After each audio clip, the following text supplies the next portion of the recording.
And to start the meeting, we'll start with a land acknowledgement. So we acknowledge that the land that we are meeting on is the traditional territory of many nations, including the Mississaugas of the Credit, the Anishinaabe, the Chippewa, the Haudenosaunee, and the Wendat peoples, and is now home to many diverse First Nations, Inuit, and Métis people. We also acknowledge that Toronto is covered by Treaty 13 with the Mississaugas of the Credit. This is a small but important way to respect and acknowledge the presence of Indigenous people, past and present.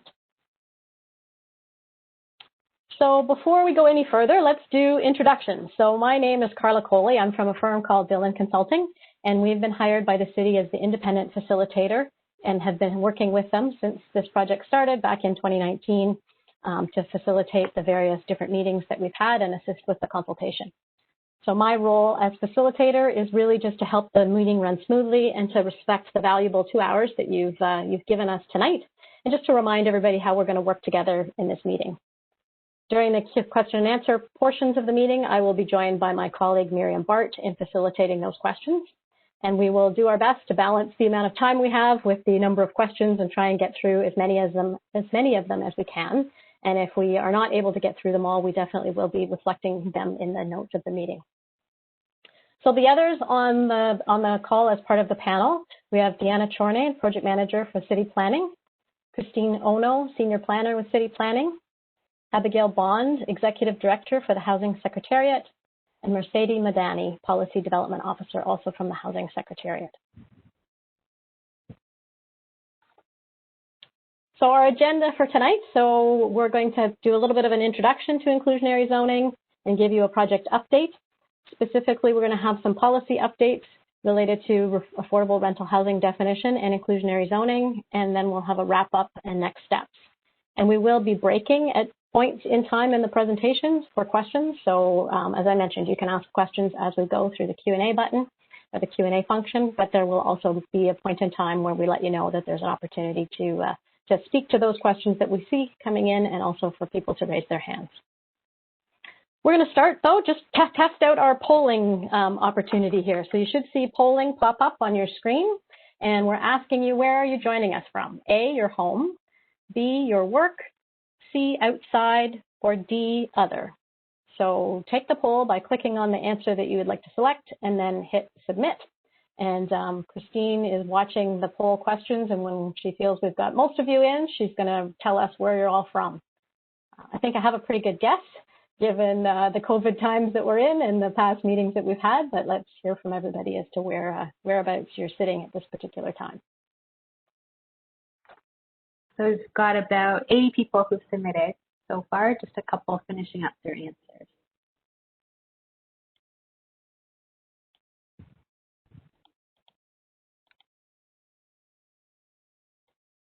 So you should now be able to see the poll results also on your screen, and you'll see that most of you, surprise, surprise, are joining us from your home.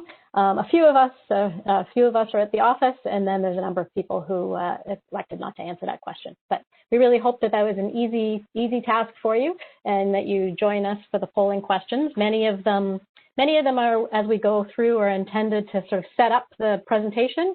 So they're more just to kind of almost trivia-like questions to just judge your understanding and your existing knowledge of inclusionary zoning, and then Christine will follow those up with some specifics and some information.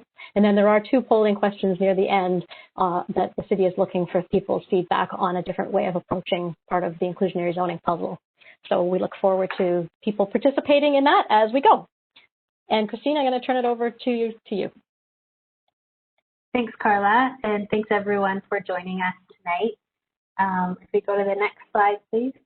So before I dive too deep into inclusionary zoning, I wanted to start by highlighting our Housing TO 2020 to 2030 action plan, which was approved by City Council in December of last year. And this plan really provides a blueprint for action across the housing spectrum, from homelessness to rental and ownership housing to long-term care for seniors. Implementing inclusionary zoning and reviewing our existing definitions of affordable housing were 2 actions identified in the housing plan. Some other initiatives that the city is pursuing are highlighted on this slide here, including our modular supportive housing initiative, Housing Now, which is activating city-owned lands to create mixed income communities, as well as our open door affordable housing affordable rental housing program. So as we talk about inclusionary zoning tonight, know that it is really one tool among a range of actions that the city is pursuing to address housing needs in Toronto. Next slide, please. So what is inclusionary zoning? Really, it's a land use planning tool that allows the city to require that affordable housing be included in new development. It's a tool that leverages growth in the housing market in order to create more inclusive housing opportunities. And it's different from other planning tools that we are using right now to secure affordable housing through the development review process. With inclusionary zoning, the requirement for affordable housing is set out upfront in the city's official plan and zoning bylaw. And inclusionary zoning would be mandatory for certain developments, meaning that affordable housing units must be provided as part of the development review process. Inclusionary zoning, or IZ, has been used in many other jurisdictions around the world, in places like New York City, San Francisco, Boston, and hundreds of other jurisdictions in the US. Here in Ontario, we've only had the legal authority to implement inclusionary zoning from the province since April of 2018. The province really sets out requirements for how and where we can use inclusionary zoning in the city. Next slide, please. So we have the first poll question, which Carla mentioned is kind of more of a quiz question. And Carla, can you read it out while I publish it? So why does the city want to implement inclusionary zoning? A, to increase the supply of affordable housing. B, to create more inclusive, complete, and equitable communities. C, to encourage market housing development by supporting a diverse range of housing supply. Or D, all of the above. So we'll see how people do on our first official quiz question. People are answering quite quickly. There's a few people just wrapping up their answers, but about 70 people have answered so far.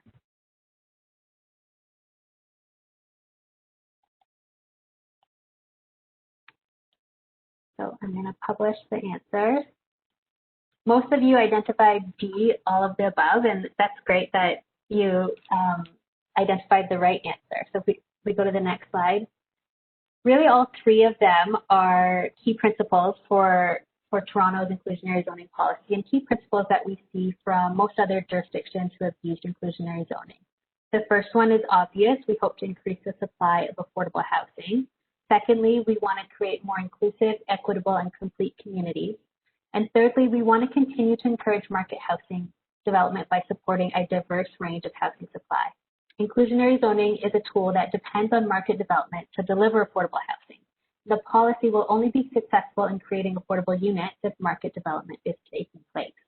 We know that every project has unique financial conditions, and so the policy has to be broad enough to create a meaningful number of affordable units while ensuring that general project viability is not impacted too significantly. So if we move on, and I'll post the next question. So what household incomes are typically eligible for inclusionary zoning units? A, households earning less than $30,000 a year. B, households earning between $30,000 to $70,000 per year. C, households earning more than $70,000 per year. Or D, all of the above.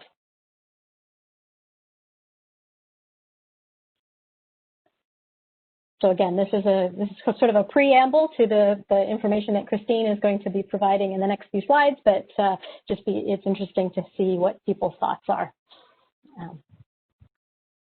So we do have about 60 answers and a handful of people still deciding on their answers. I'm going to close the poll and show what we've got so far. So most people have identified B, households earning between $30,000 to $70,000 per year.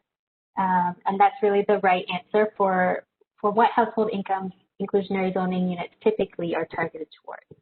Go to the next slide, please. Inclusionary zoning really is a tool that typically addresses the needs of low to moderate households. So those who earn too much to be eligible for social housing, but not enough to be able to afford market rent or prices. If you lined up all the households in Toronto from the lowest income earners to the highest income earners, inclusionary zoning would really be targeting that middle third of that spectrum. Some of the key workers in Toronto whose income fall within this range include admin assistants, tradespeople, artists, and retail managers. And it's important to differentiate inclusionary zoning as a policy tool rather than a program. As I mentioned, inclusionary zoning is just one of the many actions identified in the Housing TO 2020 to 2030 Action Plan. Other initiatives, like our Modular Supportive Housing Initiative, would address different parts of the housing spectrum than inclusionary zoning. Typically speaking, as a policy tool on its own, inclusionary zoning does not address some of the deepest housing needs without layering on additional funding programs or incentives. So we know inclusionary zoning on its own will not address all of Toronto's housing needs, but it is an important and meaningful tool that has proven to have a real impact on housing affordability. Next slide, please. So another question. Where can Toronto implement inclusionary zoning? A, only in the downtown. B, only around transit stations in areas that have been approved by the province. Or C, anywhere across the city. So this is where do you think that the City of Toronto can do this? Not so much where you're hoping they can do this, but where do you think they're actually allowed to implement inclusionary zoning? So we still got a few people filling out the poll. Just wait a couple more seconds.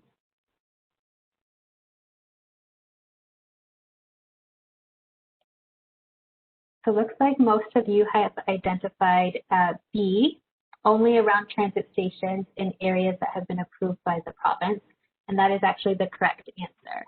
We go to the next slide.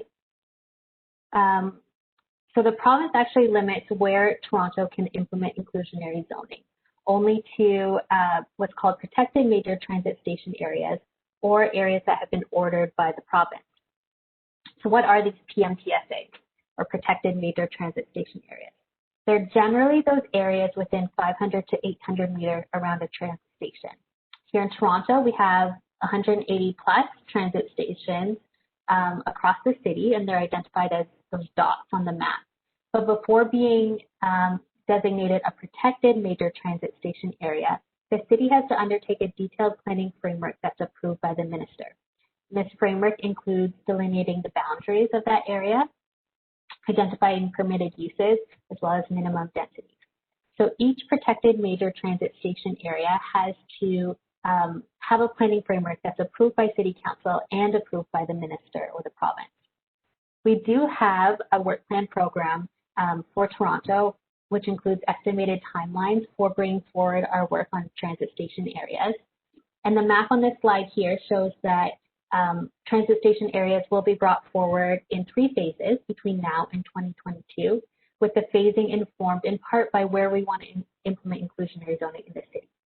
So the key point is that Toronto cannot implement inclusionary zoning citywide, and that there's this additional layer of work that the city is undertaking in order to be able to implement inclusionary zoning. Next slide, please.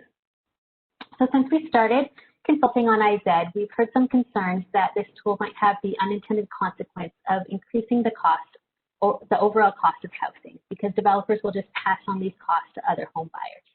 This question of who carries the cost of the affordable housing requirements has been studied fairly extensively, especially in the United States, where there are hundreds of inclusionary housing programs. Some of the leading studies of inclusionary zoning policies in San Francisco and in the Boston areas have concluded that inclusionary zoning has little or no significant impact on market production and market rate housing prices. As is the case now, developers can only charge or increase housing prices up to what the market can bear. Instead, the impacts of inclusionary zoning are really felt by landowners as the value of their land is adjusted to reflect these new affordable housing requirements. However, if the inclusionary zoning requirements are set too high and land values drop too much, there is a possibility that developers will choose to stop building in that area of the city, or landowners decide not to sell their land for residential redevelopment. Many jurisdictions undertake what's called a financial feasibility analysis before they implement inclusionary zoning in order to develop balanced policy requirements that won't negatively impact housing prices or market prices. And there are really 4 main dials or policy parameters to balance that you can turn up and down when you're talking about inclusionary zoning. and all 4 of these dials affect project viability. The first is the number of units, so the percent of square footage in a development that's required to be set aside as affordable housing. The second is the depth of affordability, so what income groups you're targeting on that housing spectrum. The third is the affordability period, how long those units are remaining affordable for over time. And the fourth is incentives, any support to offset the cost of providing affordable housing. We go to the next slide. So over the next slide, I'll give you some highlights of project updates and where we are right now in the project. Next slide, please. Really, this is our second round of consultation on inclusionary zoning. We held public consultations on our proposed policy directions for IZ last year, as well as we consulted on a draft financial feasibility analysis for that background assessment report. Over the spring, we worked with our consultant to update that background analysis work. And based on that updated analysis and what we heard through feedback in stakeholder and public consultations last year, we developed a draft inclusionary zoning policy, which we're here tonight consulting on. We are aiming to report to Planning and Housing Committee and Council with our final recommended inclusionary zoning policy and a proposed new definition of affordable housing in the first half of 2021 or next year. And once those policies and zoning for inclusionary zoning are adopted by City Council, they do not require approval from the province, but they may be appealed by the province to the local planning appeals tribunal. And as I mentioned, we are continuing to work on protected major transit station areas in order to be able to implement inclusionary zoning. Next slide, please.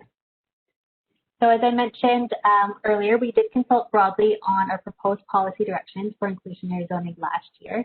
This included a number of stakeholder meetings, public meetings, an online survey, supporting community groups and individuals in hosting their own conversations on inclusionary zoning, as well as a speakers event where we invited city officials from New York City and Boston to share their experiences with inclusionary zoning in their cities. Next slide, please. So if you're interested, you can read a full report on what we heard through our consultations last year. It's available on our website at toronto.ca/inclusionary zoning. But here I'll provide a very brief snapshot of some of the key feedback that we heard through consultations last year. In terms of the affordability period, we consulted previously on a 25-year affordability period, but heard quite strongly from the public that that's really not long enough. And a 99-year affordability period or permanent affordability period should be considered in order to ensure a sustainable supply of affordable units over time. We consulted as well last year on a proposed definition of affordable ownership housing, but heard back a lot of comments as well on our existing definition of affordable rental housing. For both definitions, many people felt that they didn't truly reflect what was affordable in the city, and suggested that we incorporate an income-based approach to our definition. In terms of the number of units, many from the public supported applying inclusionary zoning to a percentage of the total development, as opposed to applying it to a percent of the density increase or density uplift. We also heard strong support for including lower requirements for rental developments compared to condominium developments. As well, many wanted to see family-size affordable units created and secured through inclusionary zoning. And then finally, in terms of a transition, because inclusionary zoning is new to Toronto, we heard that there should be a clear transition period that's laid out up front that allows land values to adjust in order to continue to ensure project viability. Next slide, please. So I will later on in the presentation speak to what we're proposing now with the draft policy, but first I'm going to pass it over to Deanna to provide some policy updates on our proposed definition of affordable. Thanks, Christine. So we wanted to spend a few minutes to talk about our proposed definition of affordable rental housing and affordable ownership housing. The next slide you'll see our current definition of affordable rental housing. And what's important to note here is that our definition is used both in policies and programs, meaning that it will inform the definition of what affordable rental housing is in our inclusionary zoning policies, but it is also used in different policies throughout our official plan and throughout in housing programs that the city uses. So currently, it's used in both our official plan and the city's municipal capital facilities bylaw, which is a bylaw that enables the city to provide fee exemptions or property tax deferrals for affordable housing projects. The existing definition is based on average market rents by bedroom type, as reported by Canada Mortgage and Housing, or CMHC, on an annual basis. In order to calculate average market rent, CMHC conducts an annual survey of the rental stock in the city. This survey looks at both units that have been occupied for a long time, as well as units that have just been rented or are vacant. So what this means is that the average market rents are always lower than rents that, if you were looking for housing today, rents that would be currently available on the market. Updating the existing definition to incorporate an income-based approach was identified as an action item in the City of Toronto's Housing Action Plan.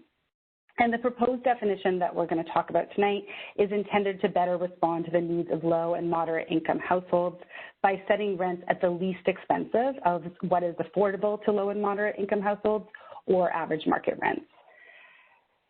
And finally, I just want to flag that, you know, we heard a lot about our current definition throughout the consultations on the Housing TO Action Plan and as part of inclusionary zoning last year. And one of the key themes was that average market rents were increasingly out of step with household incomes. So our proposed approach is intended to better reflect that. Next slide, please. As I mentioned, one of the key things to keep in mind is that the definition will be used to set eligible household incomes and rents for different policies and programs. However, and this is a key point, it can be implemented differently depending on the specific policy or program. We've identified here a range of policies and programs that currently use the city's definition. It is proposed to be used for inclusionary zoning, but it's also implemented through the city's official plan rental policies that replace existing rental housing that would be lost due to development, or where we secure new affordable housing as a community benefit. Affordable housing programs such as Housing Now and Open Door also use the definition of affordable rental housing. In those cases, typically a portion of the units are prioritized for deeper affordability. And, you know, as one example, under Housing Now, some units have rents set as low as 40% of the maximum affordable rent.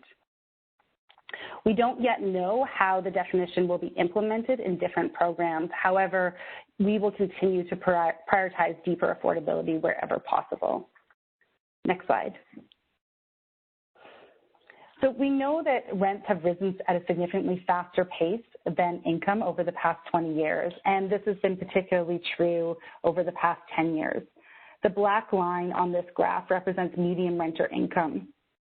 10 years ago, a renter could easily afford the average rent for a bachelor unit, which is that red line at the bottom, and a one-bedroom home, that light blue line. And average rents for a two-bedroom unit were within reach. Fast forward to today, and you can see that income growth has stayed relatively flat while rents have increased. So in 2020, a median renter household would only be able to afford average market rents for a bachelor unit, leaving one-bedroom and larger units unaffordable. Next slide, please. Looking more closely at these data trends, we can see that over the past 20 years, the year-over-year change to average market rents has risen steeply. On average, over the past 20 years, average market rents have increased at a rate of 3.3% a year, whereas incomes have grown at a rate of 1.7%. Looking at the past 5 years, we can see that market rent growth has accelerated with an average 4.6% increase over the past 5 years and a 6.7% increase in 2019 alone. While we know that rents are fluctuating as a result of COVID, and we have seen rents drop in some areas of the city, we anticipate that this trend of rents rising faster than incomes will continue, though potentially not at the same pace. Next slide. So we've provided here the text for our draft definition, and as you can see, there's a lot of words on this slide, and the definition is quite technical and relies on a variety of data indicators. However, I wanted to draw your attention to a few key aspects. One, as I mentioned, we're proposing to set rents on an annual basis at the least expensive as average market rents, or what's affordable to low and moderate income households. And the rationale for this is that we wanted rents to both be reflective of renter incomes in the city, but also not set higher than what's already provided for in the market today. Secondly, affordable for the purpose of setting the rents, or the method to set the rents on an annual basis, is defined as paying no more than 30% of pre-tax income towards rent. So what's important to note is that we're not proposing a rent geared to income definition, but rather a methodology that would set rents on an annual basis, meaning that this wouldn't be used to set individual incomes, it would be used to set maximum household incomes and rents. In order to set rents for different unit types, we looked at income deciles by household size for renters. In other words, for one-person, two-person, and three-person households.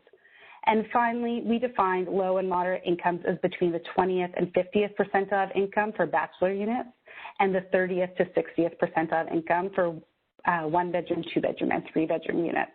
The reason for having the different percentiles for bachelor and one-bedroom is because they're both based on one-person households, so we wanted to differentiate between those two.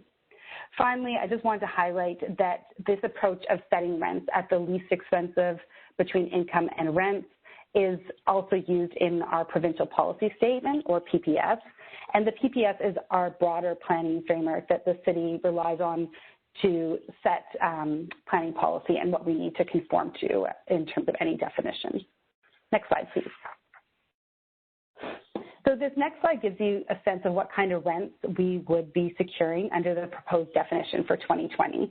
So this definition isn't yet in force, and we're still taking in all your feedback, and we'll be coming back to council, but this gives you an illustrative idea of what we could be looking at securing for 2020. So first of all, as previously mentioned, the definition is proposed to be used for both policies and programs. And it's proposed that the maximum household income and rent would be used to set rents under most official plan policies. The minimum household income and rents could be used to set rents under housing programs where we are targeting lower incomes and deeper affordability. Looking at the chart, we've identified affordable rents for 2020 under the current definition and the corresponding income that could afford these rents. So of note, affordable rents for a bachelor unit currently address a household income of about $46,000 a year with a rent of $1,148. Under the proposed definition, we would target an income of just over $32,000 a year with a corresponding rent of $806. And similarly, for a one-bedroom unit, affordable rent is currently $1,374, making it affordable to a household making almost $55,000 a year. We're proposing to target a maximum income of just over $43,000 a year with a rent of $1,081. For the two- and three-bedroom units, you can see that the household income and rent is the same as our current definition, and that's because the 60th percentile of income would set rents that exceed average market rents. So the maximum income and rent in this case would be set at average market rent. Next slide, please. So we want to take a moment to highlight where the proposed definition sits within our housing spectrum. You can see here the definition is highlighted in green. The lightest green on the chart represents a bachelor unit, and the darkest green represents a three-bedroom unit.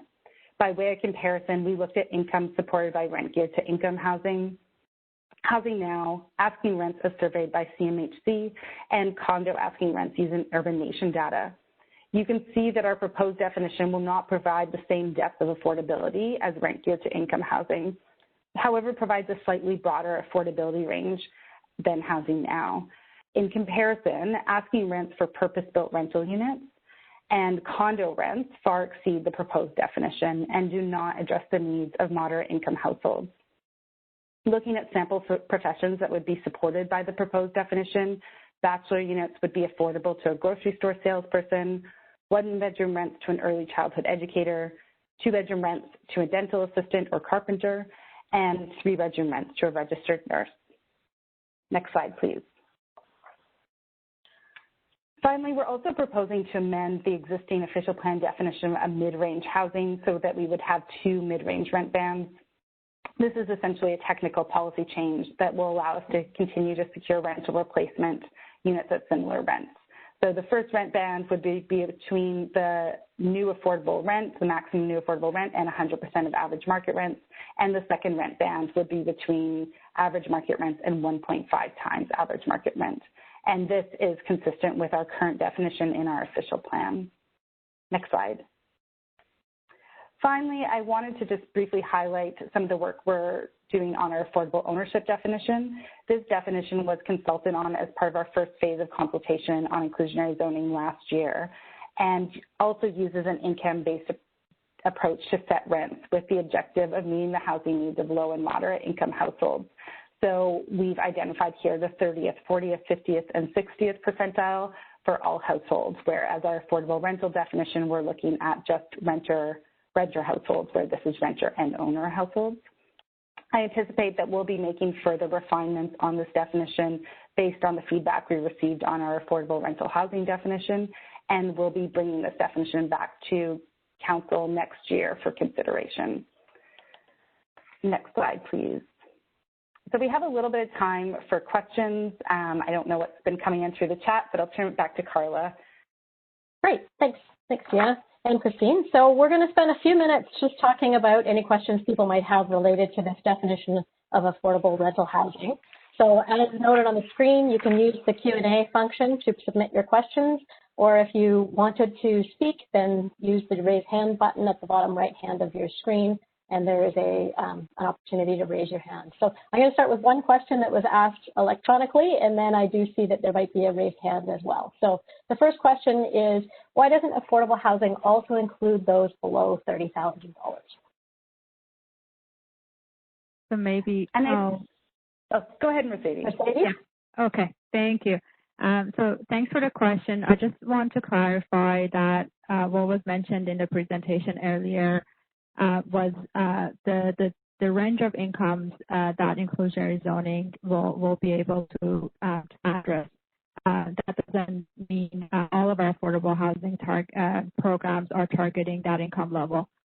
For example, we have a number of other programs. One of the examples is the Modular Housing Initiative, where we're creating affordable housing with support services for people who are currently living in our shelters, and we're creating housing at much deeper rent levels for those individuals who are transitioning out of the shelter system into permanent supportive housing. The rents for those units, for example, are set at what people can afford at 30% of their income, or if they are in receipt of Ontario Works or ODSP benefits, they will pay the shelter component of those benefits.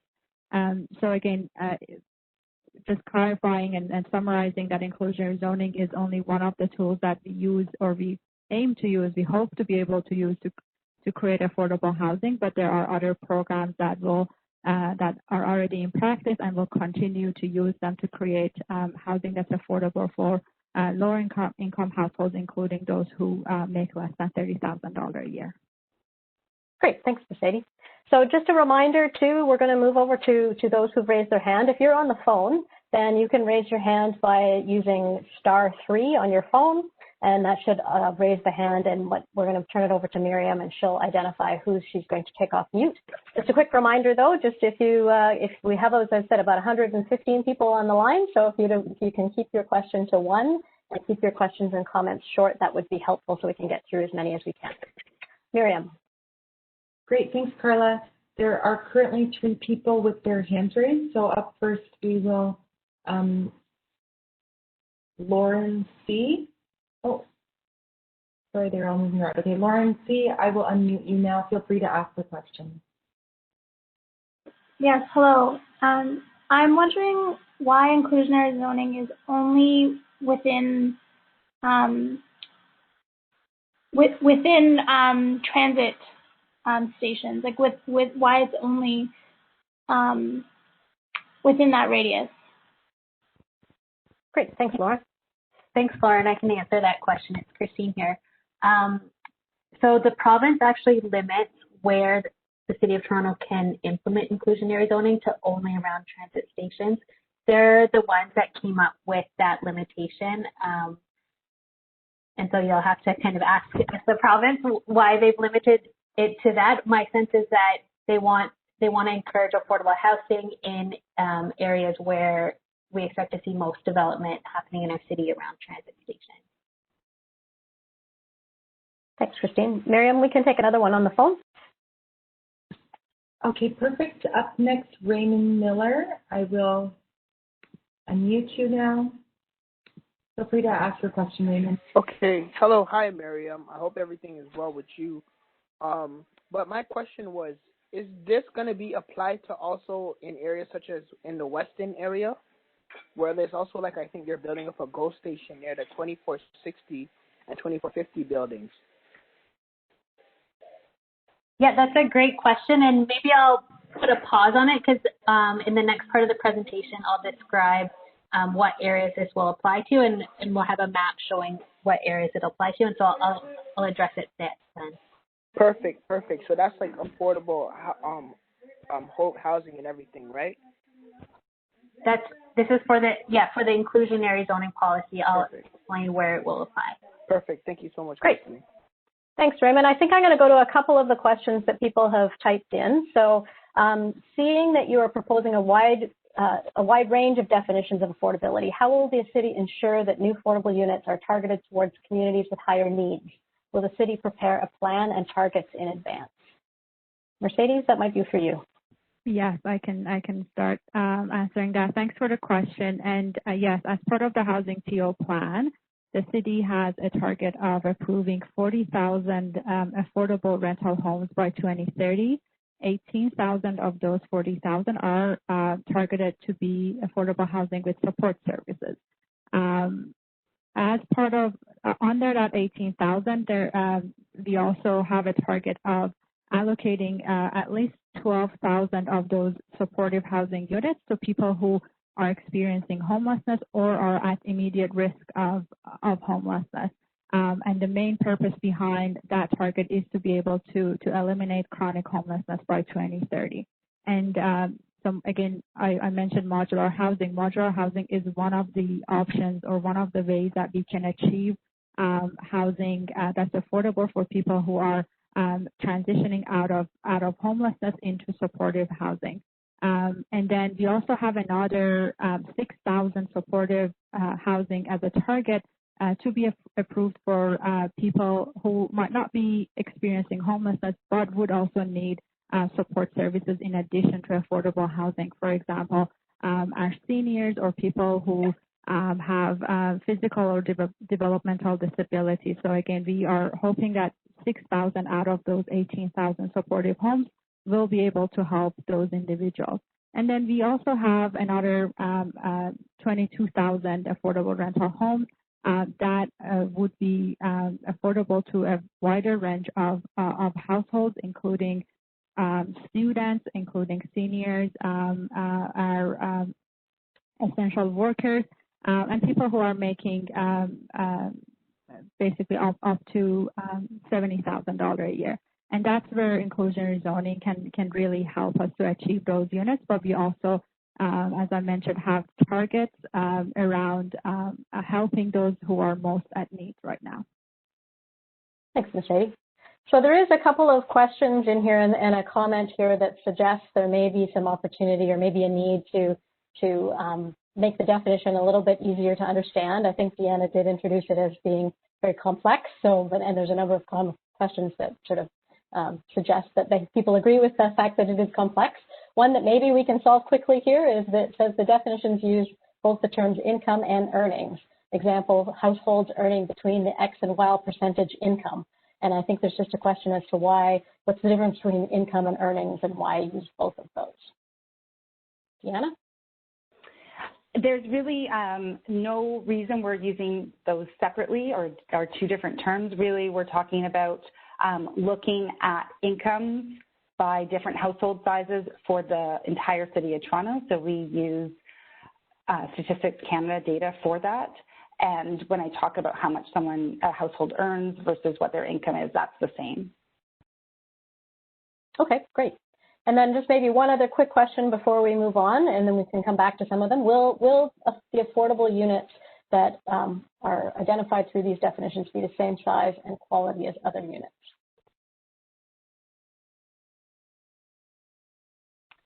I think that's a question for Christine in terms of inclusionary zoning, I'm assuming. Mm-hmm.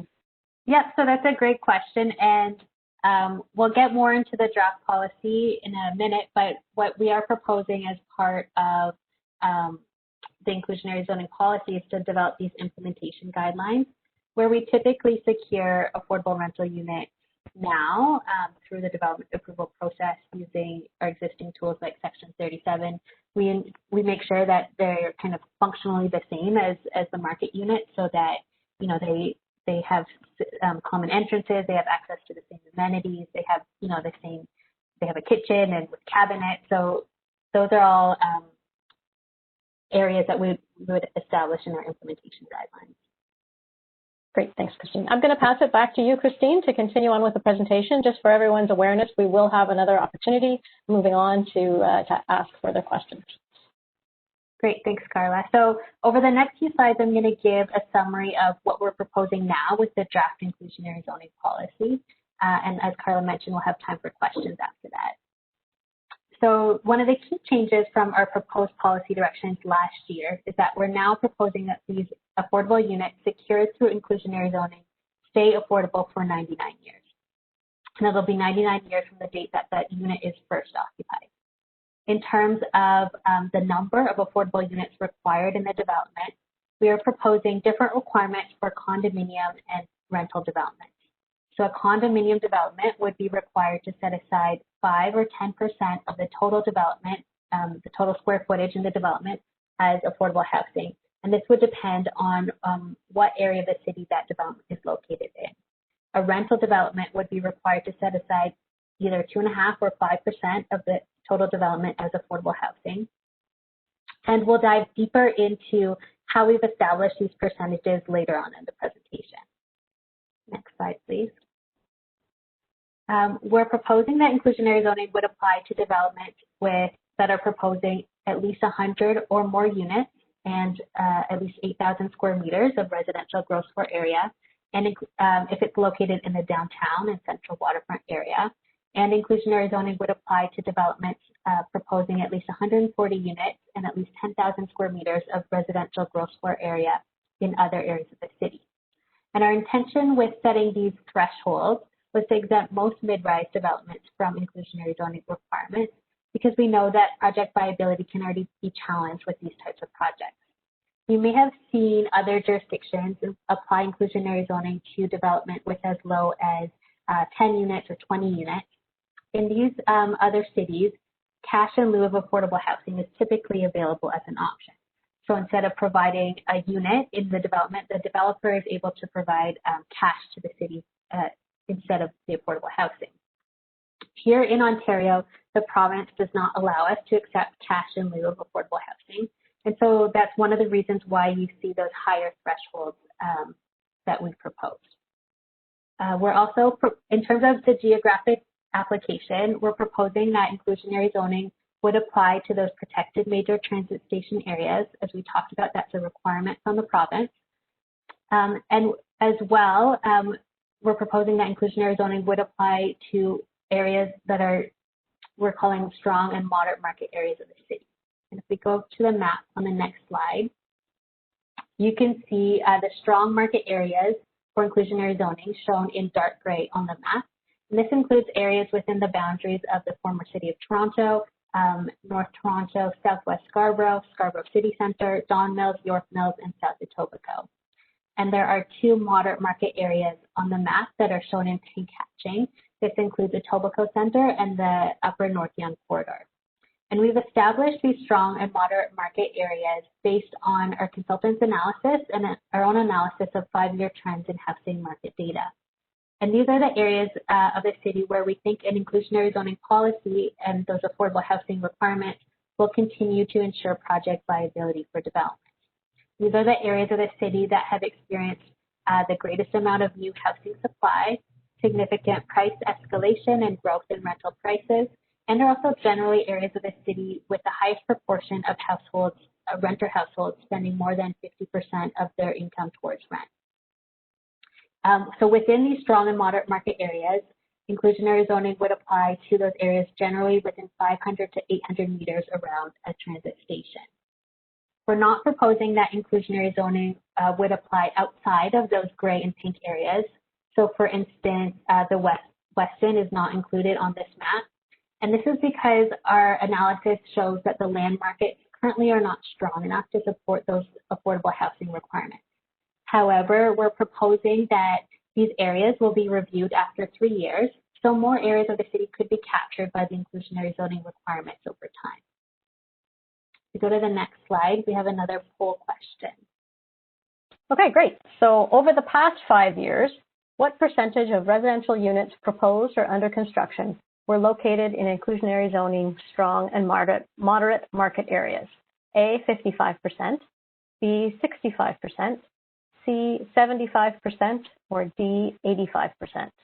So this is asking you to take your backwards crystal ball and say, if we had inclusionary zoning, what percentage of new construction was in these strong and moderate market areas? Yeah, and so if you consider geographically, those strong and moderate market areas make up maybe about 50% of the whole land area of the city of Toronto, but we're talking about where is most of our construction happening in the city. So I'll close the poll and see where the results are landing. So it looks like the majority, it was close, between 75 and 85%, but more people answered C, 75%.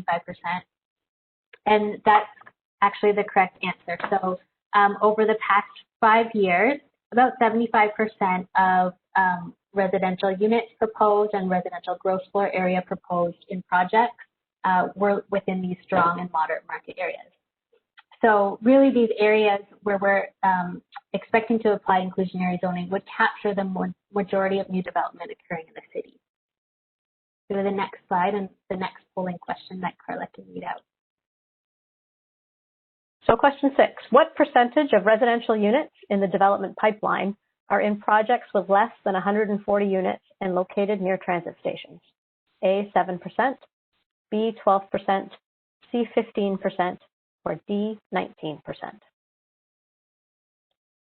And this really goes back to that proposed draft policy where we're proposing to exempt most mid-rise development from inclusionary zoning. So either development with less than 140 units or less than 100 units would be exempt. We want to give you a sense of what proportion that represents in terms of the total units in our pipeline. I'm going to close the poll. I know a couple of you are still responding. So this one looks like most of it was pretty close between A, B, and C, but the right answer really is 7%. So if we look across, we don't expect that these higher thresholds that we're proposing would result in exempting a significant proportion of development that's happening within these strong and moderate market areas. So if we look at over the past 5 years, mid-rise projects accounted for only about 7% of the total residential units in our development pipeline. So if we go to the next slide, I'll continue on with explaining what we're proposing with the draft inclusionary zoning policy. So the next policy area is the depth of affordability. And what we've proposed is that rents or affordable rents and affordable ownership prices for units secured through inclusionary zoning would be based off of those proposed affordable definitions that Deanna spoke to. However, in order to get a bit of a range in terms of affordable rental units being secured, we propose that 10% of the affordable rental units provided must have rents set at 80% of the affordable definition, so even deeper levels of affordability. So if you consider a development where 10 one-bedroom units are being secured as affordable rental units, 9 of those units would have rents set at that max of affordable rent of $10.81 per month, and one of those units would be set at that lower rent of $8.65 per month. So we can go on to the next slide, please. One of the options that's available is for developers to provide the affordable units on another site. If they are proposing off-site affordable housing units, they would be required to bring forward a zoning bylaw amendment application that's approved by the city. So the city would have some discretion on where and how those off-site units are provided. At a minimum, those off-site units have to be located in the same market area as the original development. And those off-site units have to be available and ready for occupancy for those individuals or families to move into before those market units are available on the on-site development. In terms of incentives, we've proposed an inclusionary zoning framework that we think is viable without the need for financial or regulatory incentives. We've proposed that incentives will only be considered where a development is proposing to exceed those inclusionary zoning requirements. So either providing more affordable housing units or deeper levels of affordability, targeting lower rents. In order to achieve a balanced mix of unit types and sizes, we've included a policy to support the creation of affordable housing units suitable for families. So ensuring we're getting 2- and 3-bedroom affordable housing units secured through inclusionary zoning. Next slide, please. So finally, in terms of transition, we are proposing that inclusionary zoning would not apply to development applications that are submitted before January 1st, 2022.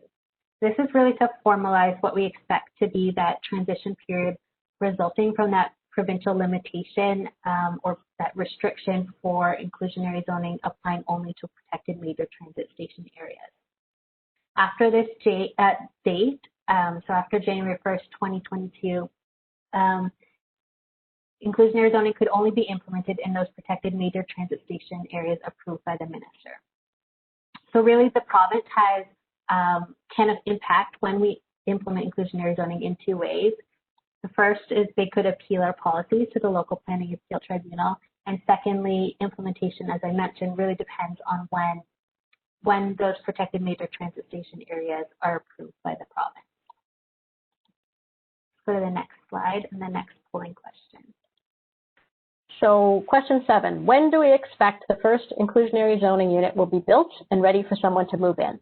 A, next year, B, 2 to 3 years from now, C, 5 to 6 years from now, or D, 8 to 10 years from now?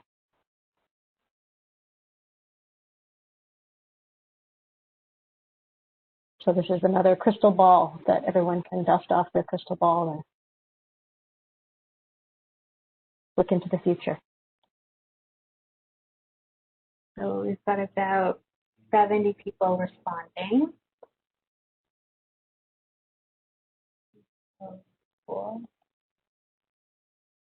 So it looks like most have identified 5 to 6 years from now. And that's really when we do expect the first inclusionary zoning unit to be ready and built for that first family or for that first individual to move into. Right now, we are in that policy development stage. And as I mentioned, we're planning to bring forward that final policy to be adopted by City Council in the first half of next year and start taking effect in development applications submitted in 2022. And so these applications would still have to follow that development review process. Once it's approved, it would take a couple of years for that construction and those units to be built. So as I mentioned, we don't expect the first unit to be ready for that first person or first family to move into for another 5 to 6 years. We're really talking about a policy that over the long term will help increase our stock of affordable housing and lead to more inclusive communities. Go to the next slide. So if the draft inclusionary zoning policy was implemented 5 years ago, how many affordable units could we have secured based on our historical pipeline? A, 200 units per year, B, 500 units per year, C, 1,000 units per year, or D, 2,000 plus units per year?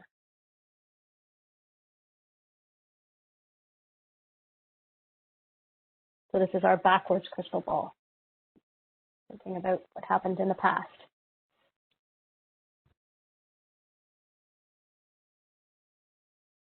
just have a number of people still finishing up the poll, so I'll wait a couple more seconds. I think this is the last, if people recall in the beginning, I mentioned that there's a couple different kinds of polling questions, one that's more sort of these fun quiz type questions, and then a couple that are looking for some input from folks. So this is the last sort of quiz type question we've got for you today. So I'm just publishing the results now, and it looks pretty split in terms of answers between B, C, and D. But if we did look back at projects that were under review or approved in our pipeline over the past 5 years, we expect about or over 2,000 units per year could have been secured based on our draft inclusionary zoning policy if we applied it to these strong and moderate market areas in areas generally within 800 meters around transit stations. So we know that the market is changing, and this information data is historical. We don't know what it could necessarily mean for the future. As well, it's challenging to predict or project how many units could be created through inclusionary zoning, given development activity varies, especially now since COVID, as well as we're still consulting on the draft policy parameters. And our protected major transit station areas still have yet to be delineated and approved by the province. But this answer of 2,000 plus units per year does give us a sense of how many or that scale of the overall affordable units that we could create over the long term. Great. So we're going to spend another 15 minutes or so responding to some of the questions that people have put in the chat or in the Q&A, and also those on the phone. So reminder to those by phone, if you dial *3, that should raise your hand. Also, another reminder is that if you take down your hand, just push the raise hand button again, and that will lower your hand. So we're going to start with moving over to Miriam for people to unmute themselves, and we're going to have people again ask one question and one short question so that we can get to as many as we can. Go ahead, Miriam. Okay, thanks, Carla. We currently have 4 hands raised. Up first, thank you for being patient with us, Carla Nido. I'm going to unmute you now, and feel free to ask your question. Okay, hi guys. My question is related to the affordability definition. There is an assumption that since there is an assumption that what people earn and what people need in terms of unit sizes is the same. You could have a household that has very limited income but needs a 3-bedroom unit. How are you accounting for that in your calculation of affordability? Because to me, RGI is the best way to go because it takes into account the income and the earnings. Great. Deanna, is that you, Mercedes, or Deanna? Yeah, I can start, and then Mercedes can jump in. And I think the first piece is that absolutely we recognize that there are a range of incomes and households in our city that need to be supported with affordable housing. And so the definition is just a starting point. As Mercedes talked about, there's a lot of different programs that can support deeper affordability. And so this definition would be the framework to set rents. What we looked at is 3-person renter household, so let's say 1 adult and 2 children, to identify incomes and maximum rents, as well as minimum rents and minimum incomes. However, that doesn't take into consideration each individual circumstance, and there's different tools such as rent supplements or housing allowances that help to bridge the gap between rent and someone's income, or other housing programs that help to achieve deeper affordability. Great. Thanks, Deanna. Miriam, why don't we take the rest of the other 3 that you mentioned, and then we'll move to the ones people have chatted in. Okay, perfect. Up next, Bob Murphy. Also, Bob, you've been waiting a while. Thank you for your patience, and I've unmuted you now. Go ahead, Bob.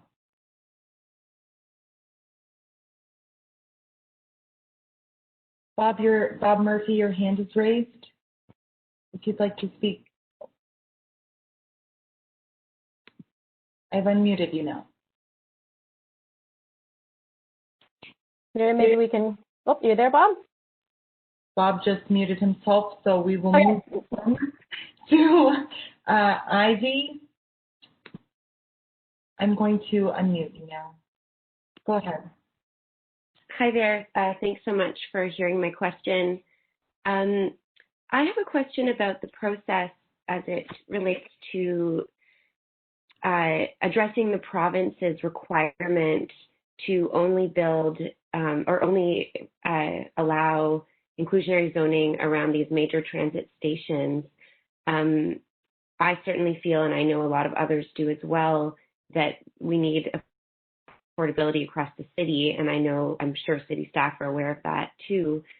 And so I'm getting a sense that there's, this kind of sense that, oh, well, the province said we can't, so we can't. And then you've mentioned that we can put, the city can put the final policy forward, and the province can choose to appeal it through the local planning authority, I think it's called now. And I guess I'm just wondering, what happens if the city decides to push back with something stronger and in the policy allow citywide inclusionary zoning, or at least inclusionary zoning in neighborhoods that have been identified as high need? What does that process actually look like if the city decides to push back against that and have a policy that is more bold and says that no, we're gonna apply this policy across the city? Thank you. Thanks, Ivy. So, Christine, they're just for your information. There are a lot of the written comments that are in the same line as Ivy, just understanding what opportunity the city has to push back and can and will they. Thanks, Ivy, and that's a great question. City Council has been making requests repeatedly to the province to be able to implement inclusionary zoning outside of these protected major transit station areas. This is something that was recently imposed by the province, so know that we have been making these requests to the province to be able to use inclusionary zoning in more areas across the city. In terms of if we were to kind of go ahead and adopt a policy that implements or applies inclusionary zoning to other areas of the city, there's a real risk that that our policy would be challenged at the local planning appeal tribunal, and we wouldn't actually be able to implement it anyways in those areas. So we've taken the route of making the request to the province to be able to apply inclusionary zoning in other areas of the city.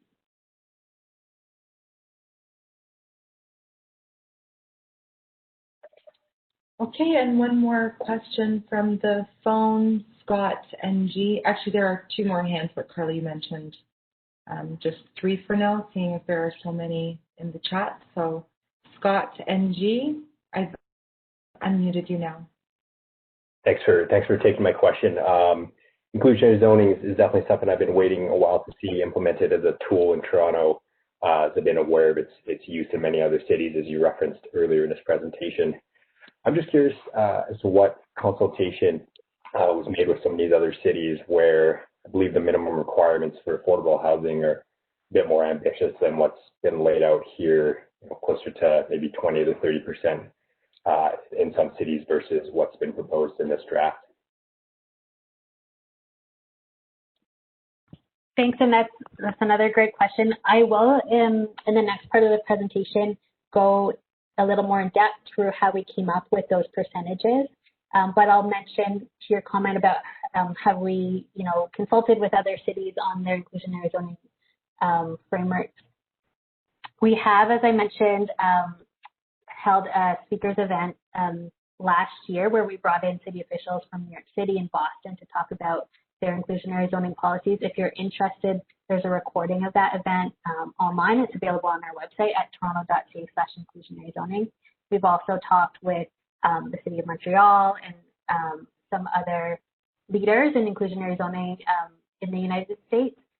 I would say generally one of the biggest feedback that we heard from the Housing Commissioner in New York City was we really need to develop an inclusionary zoning framework that's based off of a financial feasibility analysis and use that as a basis for setting those percentages in the policy. And so, like I said, in the next part of the presentation, I'll get into that in a little more detail.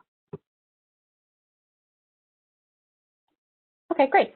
I think that was the 4, Miriam. So I'm going to jump in here and do a couple from the written ones. So does the inclusionary zoning also speak to built form and seek to create housing that meets care occupancy? We are promoting built forms that will not support those aging and in need of support. So does it speak to built form?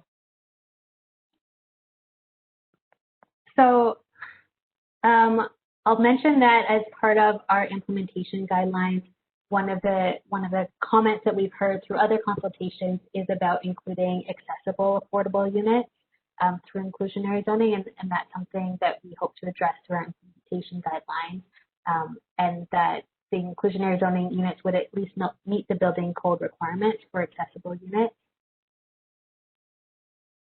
Okay, great, thank you. And another one, how does the off-site affordable housing option guard against ghettoization, i.e. grouping the affordable housing units together and therefore not creating a diverse community of varied incomes?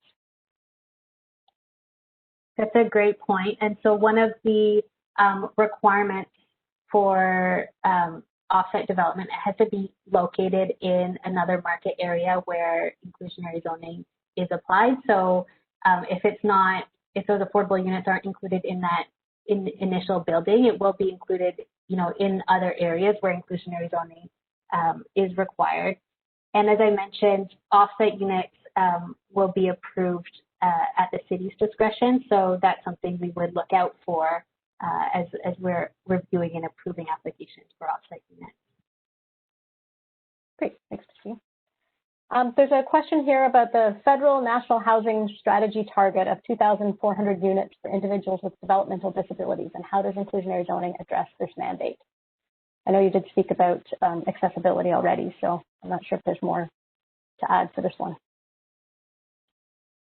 So not too much more to add, and that's a good comment and a good reminder for us to keep in mind as we're developing and refining the draft IZ policy and our implementation guidelines. And I also, Carla, if I may, again, going back to my earlier comments, as part of the city's overall affordable housing target, the target of 40,000 affordable rental homes, including 18,000 supportive homes, people with developmental disabilities are one of our target populations that we have been working with some organizations, but we also have plans to create more affordable housing with support services for those individuals that will meet their needs. So again, in addition to inclusionary zoning, we have other tools, other programs that could address some of those needs. Great, thank you. And I guess, there have been a couple of other comments just for your information on the idea of accessibility questions or comments like, could we design for universal design so we don't have to worry about or so we have aging in place options, and some comment about how accessibility does not mean meeting the B3 care occupancy for when there are 10 or more people with disabilities in a building. So again, there has been a number of questions and comments related to accessibility, so that is something for the city to consider. I have one more question on the written questions here, and then I'll head back to you, Miriam, and see if there's anyone else with a raised hand. So I saw the income range in your chart for given unit sizes. Does that mean that the rent is set based on the income of a given tenant, and who selects these tenants? Is it from a city list or the landlord? So thanks, that's a great question. The rent is determined based off of that affordable rental definition that Deanna spoke to. So those rents will be set and published by the city annually every year. It won't be set based on an individual's income, but as part of our work on implementation guidelines, we are developing an access plan for tenants to identify, who will be eligible for these units, what eligibility requirements might apply for these units, and how will we ensure that these affordable housing units are going to individuals and families in need of affordable housing. Great, thank you. Miriam, is there anyone else on the phone? Yes, Chris, we've been messaging. I'm going to unmute you now. Feel free to ask your question. Thank you. So as we know, you guys can't tell a developer what sort of tenor you prefer them to implement for their IZ units. But as we all know, Toronto is badly in need of more rental units and not so much ownership, because there's much more condos built than there are purpose-built rentals. What do you guys plan to do to incentivize developers picking rental IZ, or what do you plan to do to de-incentivize them picking ownership units? Thank you. Thanks, Chris. That's a great question. As you mentioned, we do not have the legal ability to require a developer to provide a certain tenure, so require them to provide either affordable rental units or either affordable ownership units. That's something that we're looking at as we develop the draft policy to ensure that we're getting affordable rental units secured through inclusionary zoning, because we know that there is a strong need for affordable rental housing in the city, and we know that there's a large amount of tenants right now that are paying more than 50% of their income towards rent. So that's a great comment, and that's something that we are considering how we can address that in the policy. Okay, cool. Thank you. Great.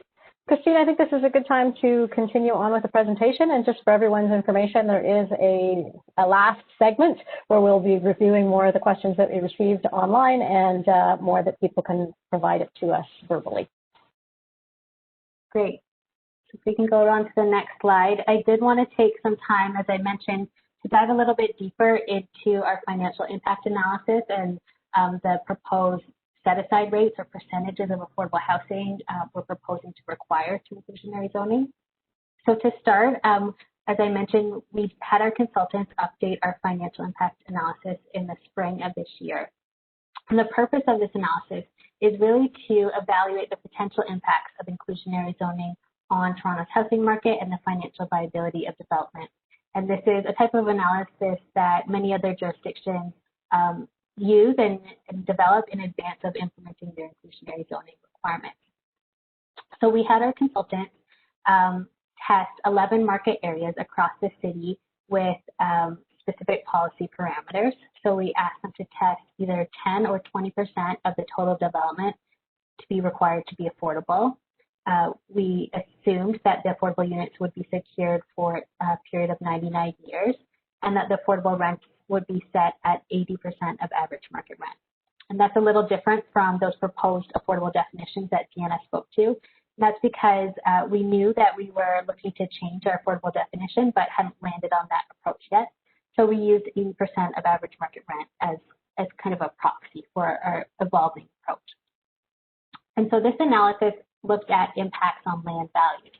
And the reason for this type of analysis is to ensure that the IZ policy does not impact land values to the extent that landowners won't sell their land for redevelopment, and we're not seeing that new development happening in the city.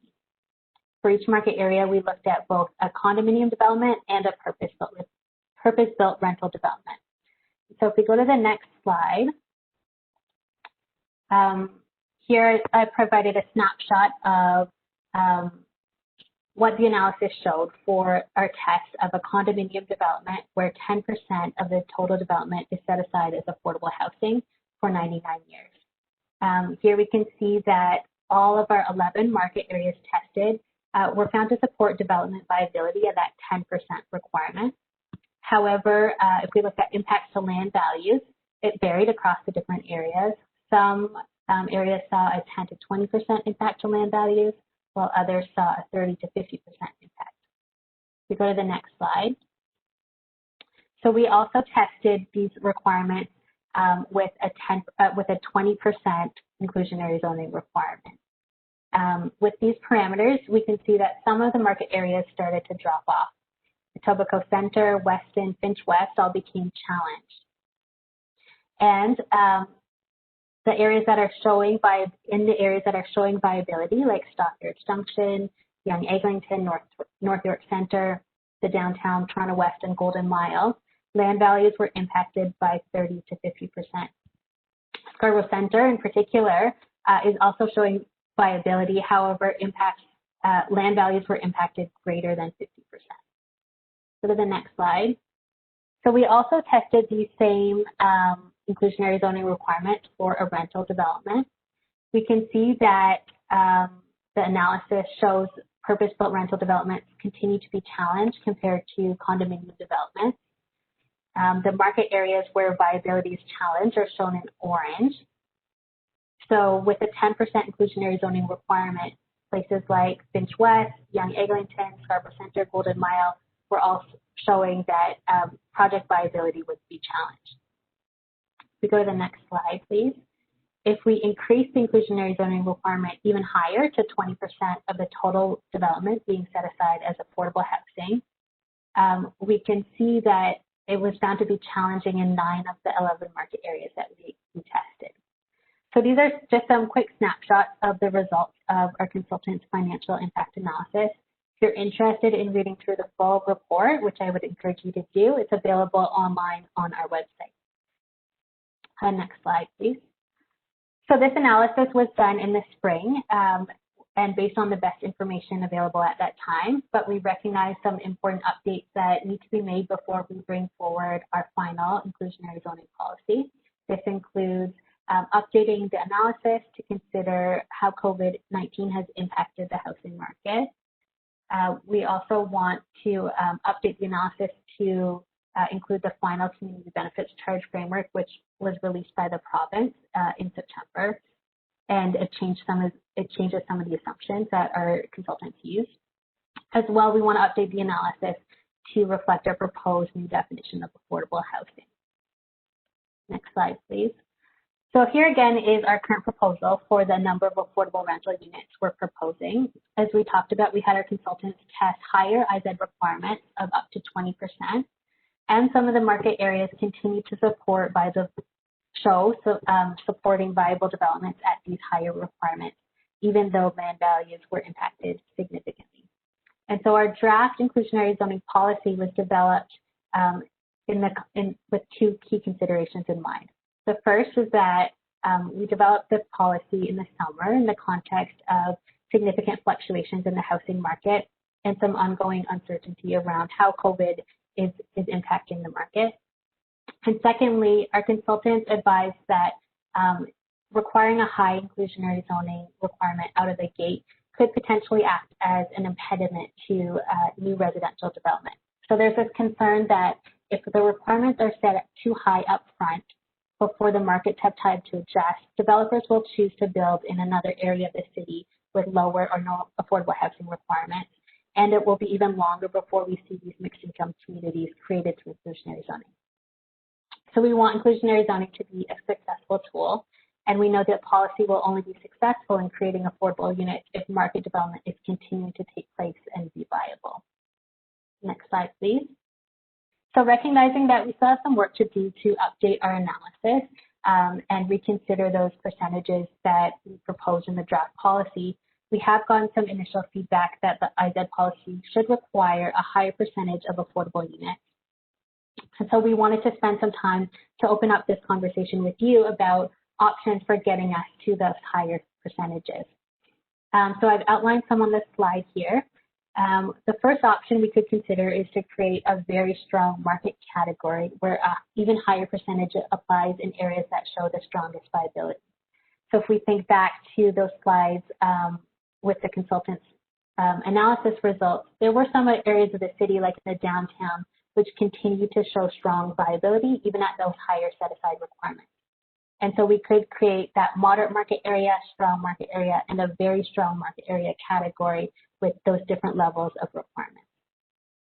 A second option is to reduce the affordability period to something less than 99 years in those areas where it's not showing viability right now. And so that goes back to that slide about there's different dials or policy parameters that we can turn up and down. And so one of the ways of achieving affordable housing units is to turn down the other dials, like the affordability period. A third option is to require a higher percentage of affordable units to be provided in very large developments. For instance, developments with greater than 1,000 units. So those higher requirements wouldn't apply to all development, but in those larger developments where we would expect to get a large amount of affordable housing units. And then a fourth option is to provide clarity and certainty around how these requirements would change over time. So we could include policy direction that the requirement would increase over time. For instance, it would increase from 10% up to 15% after 3 to 5 years. This is a bit more of a long-term strategy for achieving a greater number of units over time. So if we go to the next slide, we have another poll question. Then I'm hoping. Yep, I'm going to read that for you. So what is your preferred option for achieving a higher percentage of affordable units? So thinking back to the slide Christine just presented, what's your top pick? A, require higher percentage in very strong market areas. B, lower the affordability period to less than 99 years. C, require higher percentage in very large developments. D, direct that the higher percentage will apply in 3 to 5 years. Or E, none of the above. So the second question here asks for your second pick. So do pick contain this one. So what's your top pick out of these 5 options? And so this is different from some of the previous questions where there's no right answer. We're really trying to gauge what your preferred option is. If you have ideas for other options, you can let us know through the Q&A. So I've had about 50 people respond. I'll just wait a couple more seconds. I know this is a harder question to answer, so I want to give everyone the time to provide their input.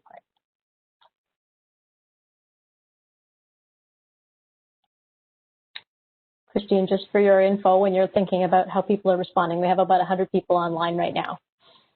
So that gives you a sense as to where you are. I'm going to close the poll now. Another couple of people just finishing up. So it seems like most people have identified A, require higher percentage in very strong market areas as their top preferred option, but we have had people identify all options, including none of the above. Maybe we'll go to the next question. So this is looking for your second favorite. What is your second favorite option for achieving a higher percentage of affordable units? A, require higher percent in very strong market areas. B, lower affordability period to less than 99 years. C, require higher percentage in very large developments. D, direct that higher percentage will apply in 3 to 5 years. Or E, none of the above. So you get two picks at this list. So far, again, a lot of people have identified A, but I'll give it a few more seconds. I can see a couple more people are still trying to respond.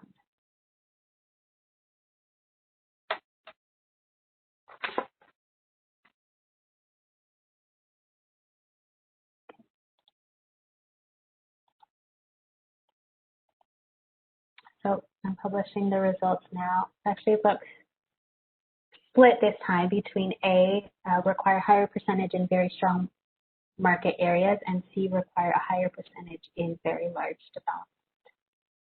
So those are great. That's great feedback we received. As I mentioned, if you have other ideas, you can let us know. Move on to the next slide. Thanks, Christine. Actually, that's a really good segue into, I wanted to just spend a minute just to let people know what's happening in the background here. You're sending in all of your questions and comments, and we've received I think there's about 90 of them so far that have come in. And so we're trying to sort them and categorize them into different themes and not ask every single one of them because we know we can't get through every single one of them. So there has been a lot of very specific pieces that we have not been able to get to. I just wanted everybody to understand that there's definitely an opportunity to submit your questions either through this function here, the Q&A function, or after the meeting to Christine. And the city is looking for comments and feedback in addition to the questions you may have, but they're looking for comments and feedback on the policy. So yes, please do provide those comments and feedback. They may not all get read tonight, but they will be things that the city takes into consideration as they move forward.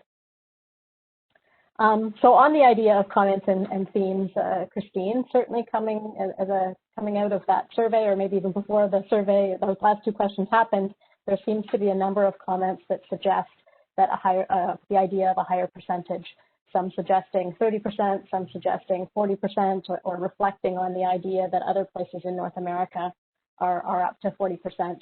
And so just a question as to, can there be a market feasibility and analysis to go higher than the percentage that has been, like to go up high, even say 40%? So as I mentioned, we are planning to update our financial feasibility analysis, taking into consideration what we hear through consultation through this round. I'll mention that we have looked to other jurisdictions that have used higher percentages. It can be challenging to compare one inclusionary zoning policy to another in an apples-to-apples comparison. Each inclusionary zoning framework is developed unique to kind of that municipality's local housing needs and local market conditions. And so, where another jurisdiction may, for example, like Montreal, where they require higher percentages, like 30%, there they have support from other levels of government, particularly the provincial government, in making that higher percentage work. In other jurisdictions, they might have started off with a lower inclusionary zoning requirement to start off with, or an incentive-based approach like New York City, where they started with an incentive-based approach and then over time transitioned to a mandatory inclusionary zoning policy with higher requirements. So with Toronto's approach, we're proposing right now a mandatory approach, and as I mentioned, we're looking to lessons learned from other jurisdictions, but it can be challenging pulling, one piece of one policy and applying it in Toronto. Great, thank you.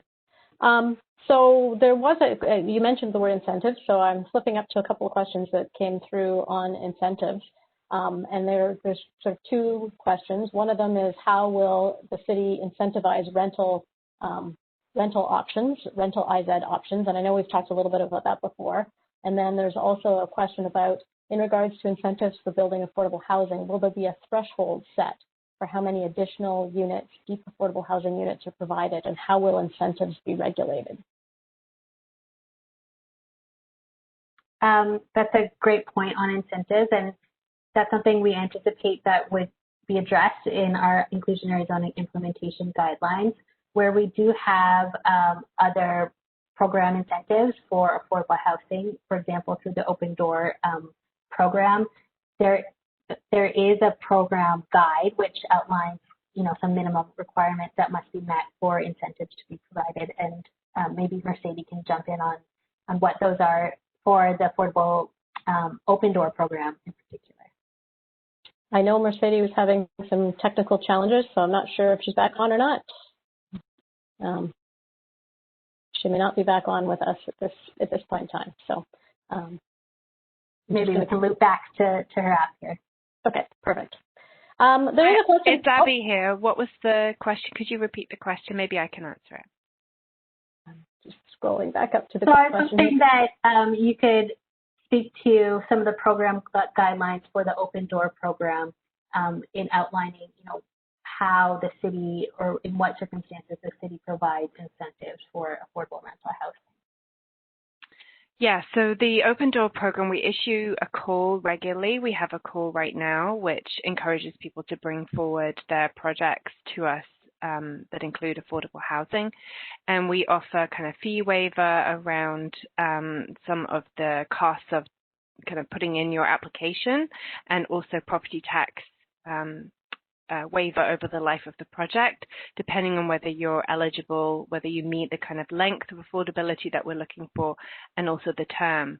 And so we do that on many different projects across the city. I think the difference and how it relates to inclusionary zoning is that we wouldn't want to layer in those incentives until after the requirements under inclusionary zoning had been met, but we could, after that point, certainly consider layering in additional incentives, if that makes sense, in order to go beyond the inclusionary requirement. So I think we can be flexible in how we do that. We just don't want to undermine any future inclusionary requirement. Hopefully that answers the question. Thank you, Abby.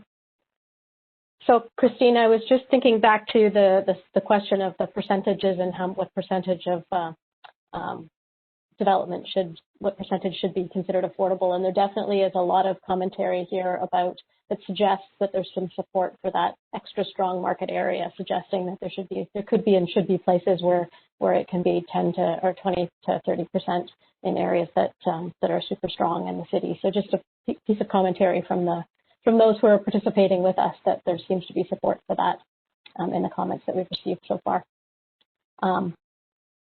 So one of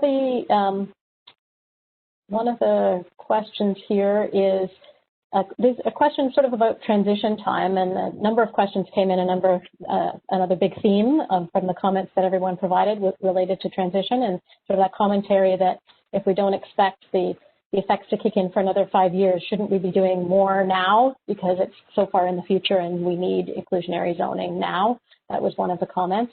And a sort of a reflection that by the time the first project can be approved, a comment that the developers may rush to get their projects in before January 2020, and isn't this process by extending the deadline out favoring developers with these timelines and other limitations?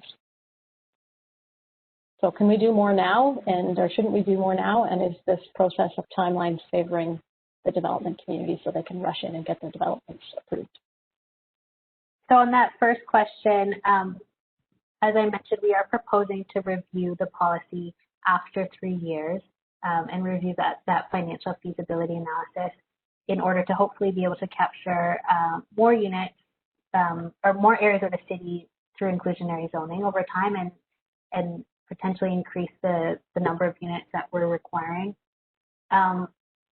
Why can't we do more now? I think this goes back to the advice that we've gotten from our consultants and the experience we've seen from other jurisdictions where they introduce that inclusionary zoning requirement incrementally over time in order to ensure project viability is supported. And then that second question of transition, I think whenever the city introduces a new land use planning policy or any new type of policy, you'll always get that rush of applications once you set a date. Our intention really with setting that January 1st, 2022 was to line up with when we expect those protected major transit station areas to be approved by the province. So, even if we move that transition date up a bit, we might not actually be able to implement inclusionary zoning because we wouldn't have those areas approved by the minister. Thanks for that clarification, Christine. A question about whether IZ considers including affordable community event space, thinking about the venues closing to make room for condos. Yeah, that's a great comment and a great question. Our draft IZ policy doesn't consider including community event space. We're only focused on creating affordable housing units, and that's through kind of the legislation. The only requirement that we can set through inclusionary zoning is for affordable housing units. Great, thank you. Miriam, I'm just going to check in with you if there's anyone who has their hand up. Reminder to raise your hand in the small hand button underneath in the participant window, or *3 on the phone. Thanks, Carla. There are 3 hands currently raised, but they are all individuals who spoke previously. Okay, so the other reminder is that if you push the raise hand button again, it will lower your hand. So if those who have their hands up, you could do that. That will let us know whether you still had a question or whether your question was covered. So we'll let that happen for a minute, and I will continue with a couple of the questions that have been written in. Okay, so Chris, I did see that. I'm going to unmute you now. Feel free to ask your question. Perfect. Okay, thank you. Just a question as to the new updated study on the feasibility that you'll be conducting soon. because of COVID and how that's changed the market. I'm just wondering if you would think of including higher percentages to see just how far we can push viability rather than stopping at 20. Like, why not 30? Why not 40? Yeah, that's my question. Thank you. Thanks, Chris. Thanks, Chris. And like I mentioned earlier, we're looking to update that analysis with market data reflecting COVID, as well as to reflect what we've heard through consultation. And so we'll take that comment into consideration as kind of we move forward with that draft analysis. So whether we should test higher set-aside requirements. Great. Thank you. Miriam, was there anyone else? Yes, Alan, I see that you've raised your hand, and there's one more after you. I've unmuted you now. Alan, go ahead. Thank you. Rather than implementing a policy that will reduce land values for landowners, has there thought been given to creating affordable housing by incentivizing developers to say, hey, if you're going to increase, we'll let you build more units, maybe beyond the current zoning, if they're going to be allocated to affordable housing ownership and rental? Because then you're not actually creating those units on the back of somebody who's losing and financially being impacted. And depending on what's viable from an infrastructure perspective in that area, there could be a significant increase, right? As long as it's a win-win-win for everybody.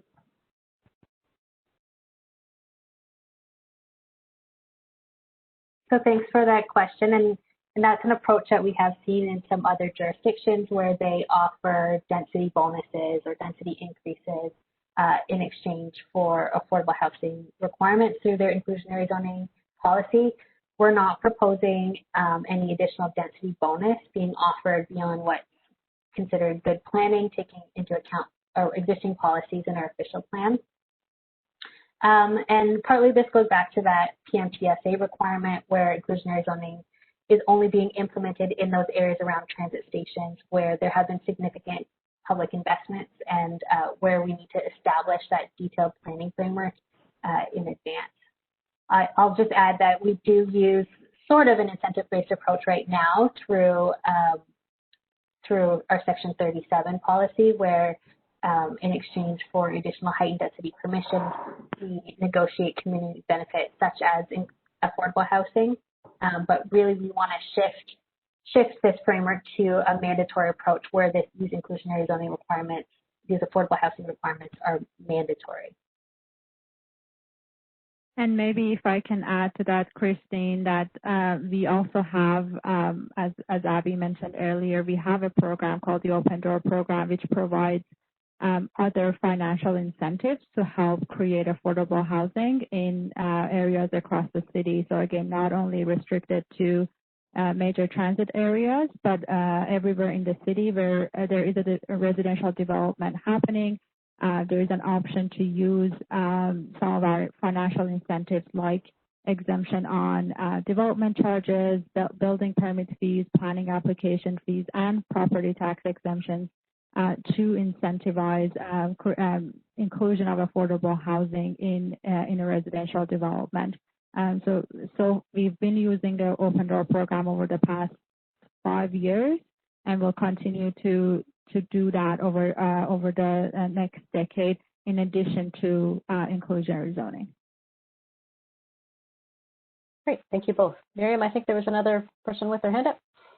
Yes, Alejandra, I have unmuted you now.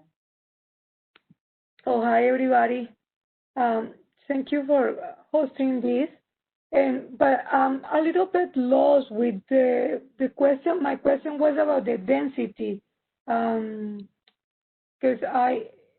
inclusionary zoning all over the world has been based on density, and this is what has been attractive, and this is what has been working well in other municipalities. And frankly, ACORN has been working very closely with other people since this inclusionary zoning policy begin.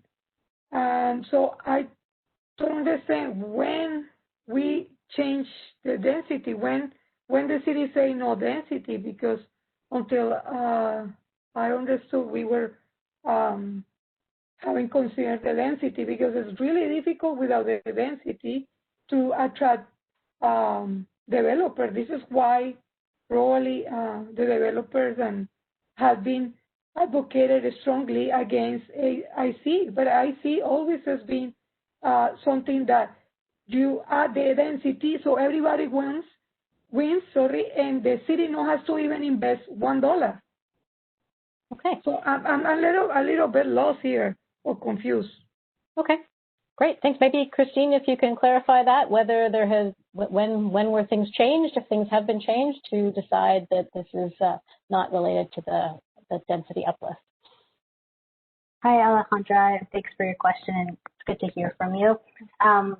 So, as I mentioned, we're not proposing any density bonusing beyond what is already permitted and what would be considered to be permitted and approved through the existing official plan policy. And this is in part, as I talked about, we're only applying inclusionary zoning in these protected major transit station areas. We have to do this detailed planning framework, identifying minimum densities and permitted uses of land before we implement inclusionary zoning. So that work comes up front before those inclusionary zoning requirements are being implemented. Okay, thank you, Great. Christine. Thank you. Miriam, did you say there was one other person with their hand up? Yes, Bob, I see that your hand has been raised and unraised, so go ahead. Bob, I think we're experiencing some technical difficulties. I'll try to unmute you. Go ahead, Bob. Sorry about that. It seems that Bob is definitely maybe experiencing some technical difficulties. So hopefully, Bob, you're able to provide your comment through the question box for us. There is one other individual, Jeremy Withers. Is unmuted, you know. Hi there, everyone. I'm just wondering why exactly you're not proposing to start with the highest feasible set-aside rates for each area, which we've seen is higher than 20% in many areas. I've heard you're worried about shocking the market by starting with a bold approach, but the purpose of the feasibility study was to calibrate set-aside rates that wouldn't shock the market by ensuring big enough returns to motivate developers and landowners to proceed. Hi, Jeremy. Thanks for your questions and your comments. So like I mentioned, as part of the financial feasibility analysis, we did test those higher requirements, and as part of it, our consultants did advise that if we come out with those high set-aside requirements out of the gate, there could be potential negative impacts on the number of affordable housing units that we do see. So what we've seen recommended from our consultants and what we've seen from some other jurisdictions is to apply an incremental approach to inclusionary zoning where it transitions up over time. But we take those comments and we've made a note of them, so thank you. Yes, there's been lots of comments with respect to those percentages. So I think between the three meetings, the city has lots of things to take into consideration. I think we have time for just a couple other quick, I think they're quick questions, but if one of them here, if multiple developers choose to build their affordable units separate from their building, can they work together to build affordable housing together?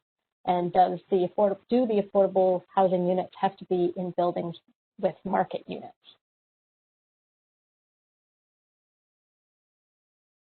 So I think if I'm understanding the question correctly, so it's suggesting that multiple developers could pool their affordable housing units in an off-site development. That's something that could be permitted, but as I said, it would be at the discretion of the city. So we would want to make sure that those pooled off-site affordable units are really to the benefit of the city and something we'd like to see. It could be an opportunity to work with a nonprofit to leverage more deeply affordable housing units and kind of target those affordable housing units to different groups. But so I guess the answer is yes, technically they could, but it would be at the discretion of the city. Okay, and the second part to that question, Christine, was do those affordable units have to be in buildings together with market units? Those off-site affordable units? There's no requirement for those offset units to be in mixed in with market units. Okay. And then a couple other ones. Does affordable ownership require an owner to sell their property at the price they paid should they need to move out of the unit in the future? So is there a profit opportunity for buyers and sellers in inclusionary zoning?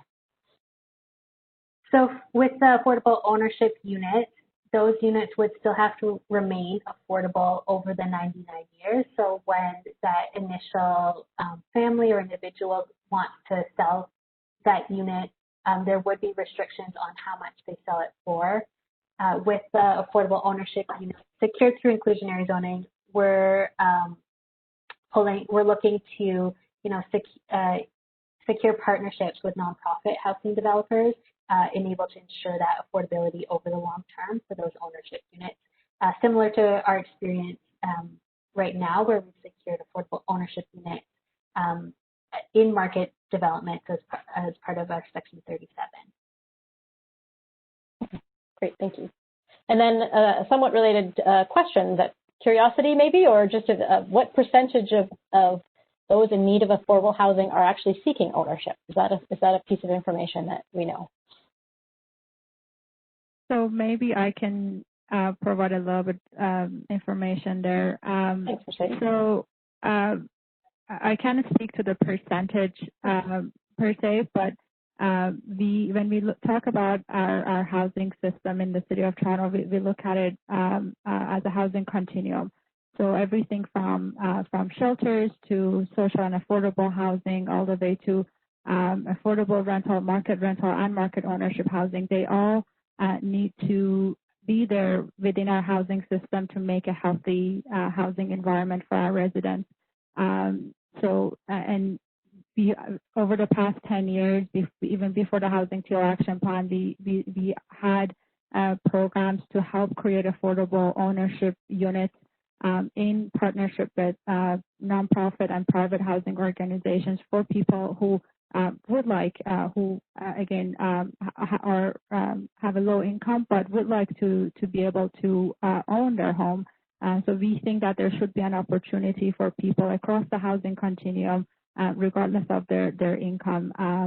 Although I should also say that, again, the Housing Teal Action Plan has a much bigger focus on creating affordable rental and supportive housing. But at the same time, we recognize that affordable ownership and market ownership housing are part of our housing continuum. Great, thank you. So just being cognizant of time, I think we're going to move on just to close up the meeting. As I've mentioned before, we've had well over 100, almost 120 actually comments and questions come in. So there's been lots, a number of themes have come out. So we've covered off a number of those themes: the set aside, the transition, the issues and concerns about PMTSAs and the province's role in deciding inclusionary zoning in the city. Those have been some of the big ones, but there's been lots of other great comments and questions. There has been a question too about whether the presentation will be posted online, and the answer to that is that yes, it will. And as I mentioned, one of the recordings will also be posted, so it will be something that people can go back to at a later date. But Christine, perhaps you can just give us some information on the next steps. Sure, and I'll just add that this presentation is already posted on our website. So if you go to toronto.ca/inclusionary zoning and then scroll down and hit Get Involved, you should be able to find it there. Thank you. So if we go to the next slide, I'll just talk about our next steps for the Inclusionary Zoning project. So as I mentioned, we want to update that financial impact analysis, taking into consideration some of the comments that we've heard tonight, as well as updating it with the latest housing market data. And then we're looking to refine our draft Inclusionary Zoning official plan and zoning bylaw amendments, and refine the affordable housing definitions based off of the feedback that we've heard throughout our consultations and our updated analysis. We're also looking to develop implementation guidelines for inclusionary zoning that would accompany the draft IZ policy. And we're continuing our work on developing and delineating those protected major transit station areas so that we will be able to implement inclusionary zoning. We're looking to bring forward our final recommended draft inclusionary zoning policy and affordable definitions in the first half of next year with a report to our Planning and Housing Committee, where you'll have an additional opportunity to provide your input and to City Council. And so those are kind of our next steps for the project. And if you do have any questions or comments following this meeting, please feel free to reach out to me, and my contact information is available on the next slide. Great. Thank you. Yes, please do provide your comments and feedback and any additional questions. And it's been great, great chatting with everybody on the call, actually in all three meetings. It's been really, really great questions and great discussion in COVID times. So it's been a pleasure. And I guess Christine or Deanna, I'm not sure if you have any additional closing remarks, but I just wanted to thank everybody for participating. I'll just add thank you everyone for spending your evening with us, and looking forward to continuing this conversation with you. Great. Thank you very much, everyone, and have a lovely rest of your evening. Thank you, Carla.